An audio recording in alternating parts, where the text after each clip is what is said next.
There's a reason Trump flew to Beijing, came home, and almost immediately told Fox News he might not send Taiwan its weapons.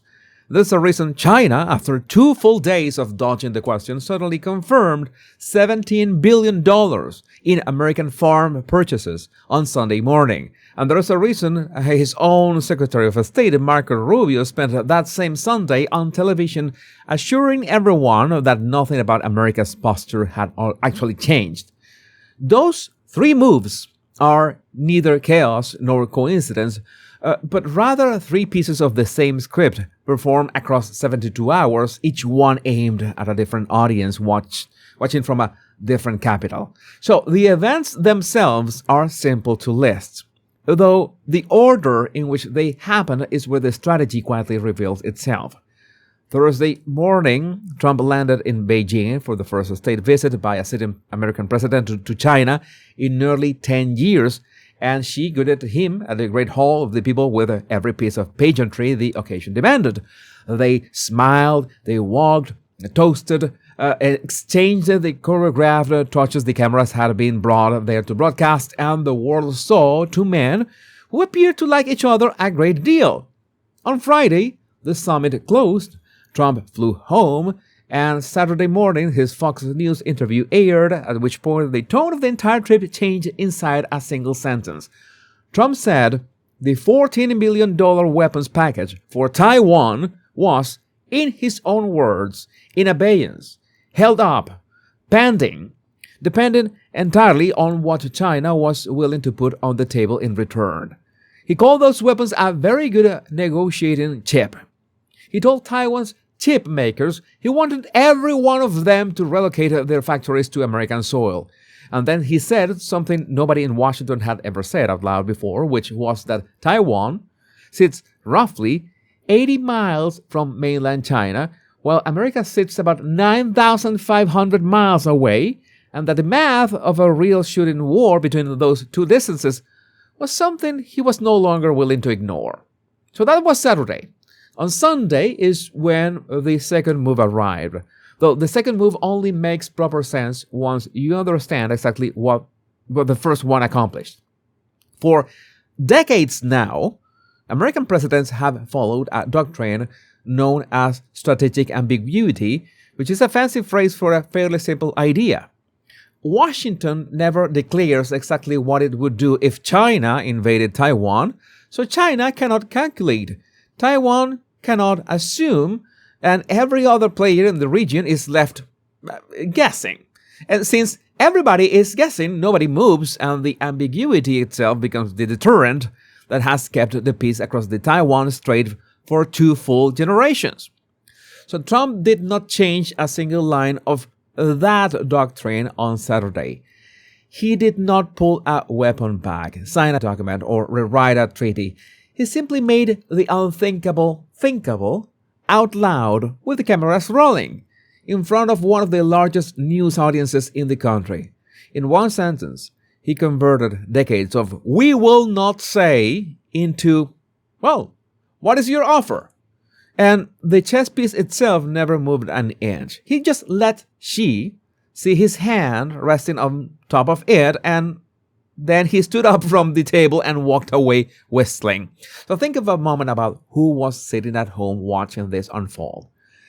Taipei sees a president treating their survival as a line item in a trade deal, while Beijing sees a president who, for the first time in living memory, has placed the question of Taiwan onto the negotiating table alongside everything else that is potentially for sale.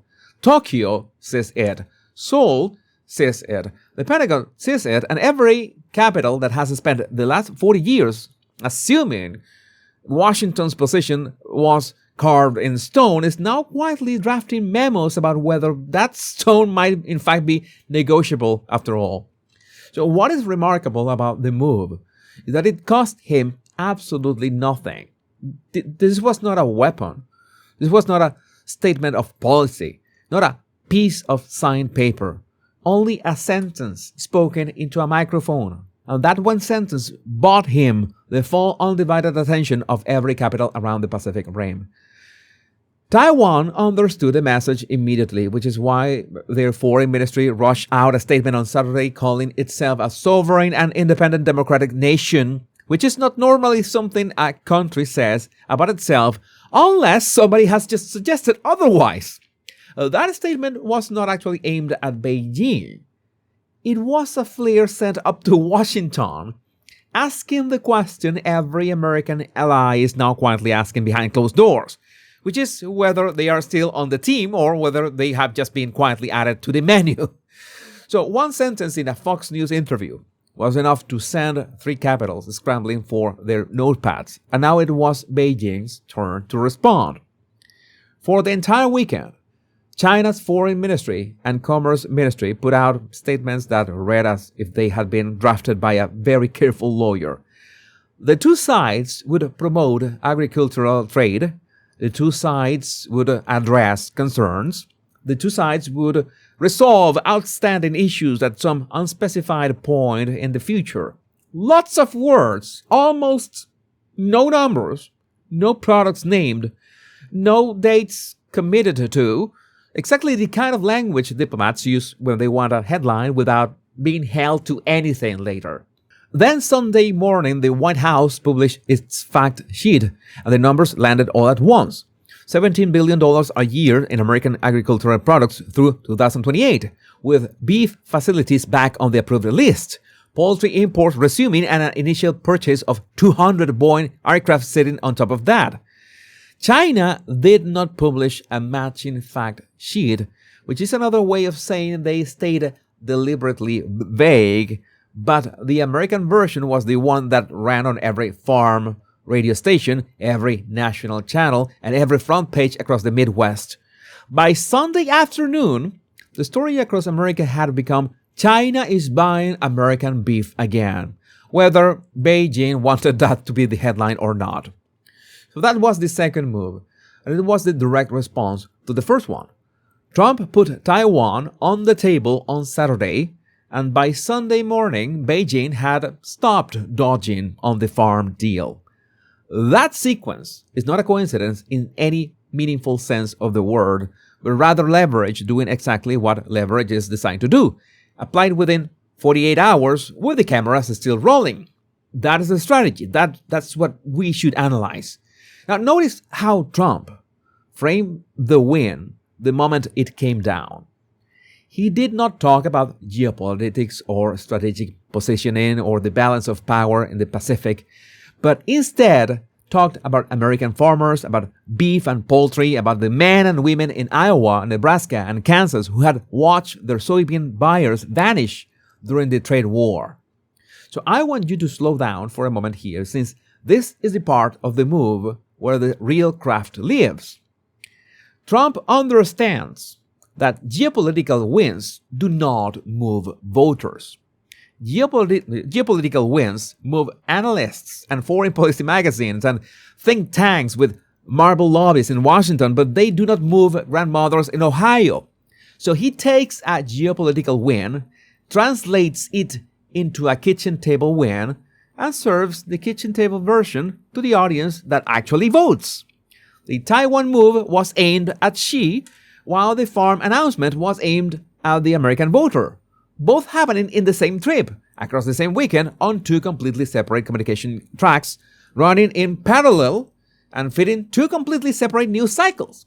Most presidents would pick one of those lanes and stick to it, while, Trump runs both at the same time.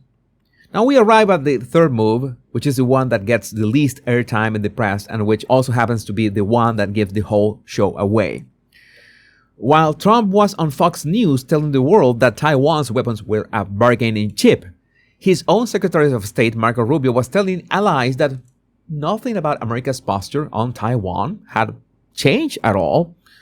The same 24-hour window, the same administration, two messages, traveling in opposite directions and arriving in different capitals at almost the same minute. In any other context, this is what you would normally call a leak or disarray or a White House that does not have its act together. But this is not any other context, since this is a man who has spent 50 years sitting at negotiating tables, and who literally wrote a book about how to do exactly this kind of thing. What looks like disarray to a casual observer is, in practice, choreography performed in plain sight by people who know exactly what they are doing. So here's how the move actually works in real time. Trump occupies the bargaining lane, where his job is to signal to Beijing that everything is potentially up for negotiation, including Taiwan, while Rubio occupies the reassurance lane, where his job is to signal to Taipei and Tokyo and Seoul that the alliance system remains completely intact. So Beijing therefore hears flexibility, while American allies hear stability, and neither side can prove the other one is wrong, since both messages are coming from the same administration on the same day. This is one of the oldest tricks in the negotiating playbook, and it has a name that everybody already knows by heart. Good cop, bad cop. I talked about this in a previous video. You have seen it in every police drama ever made, with one officer threatening the suspect while another officer soothes him, and the suspect, unable to tell which of the two represents the actual position of the police force, ends up hedging his bets toward both of them at the same time. So Trump is playing the bad cop on Taiwan, and Rubio is playing the good cop, and every capital in Asia is now trying to figure out which of those two voices represents the real American policy. The secret, of course, is that both of them represent the real American policy. They are both saying exactly what Trump once said to exactly the audience he wants hearing it, and the apparent chaos between the two messages is the strategy itself rather than a failure of message discipline. So you can tell who is reading the script correctly by watching who panics and who doesn't. So Taipei panicked, going straight to the cameras to call themselves sovereign and independent, which tells you they heard Trump's voice rather than Rubio's and reacted accordingly. Remember that Trump also wants to pressure Taiwan into relocating those chip manufacturing, those fabs, to America. So that panic is the proof that Trump's signal landed precisely where it was supposed to land. And if you were looking for evidence that this entire weekend was choreographed rather than improvised, that single Saturday statement from Taipei is your evidence. So what does all of this mean for what comes next?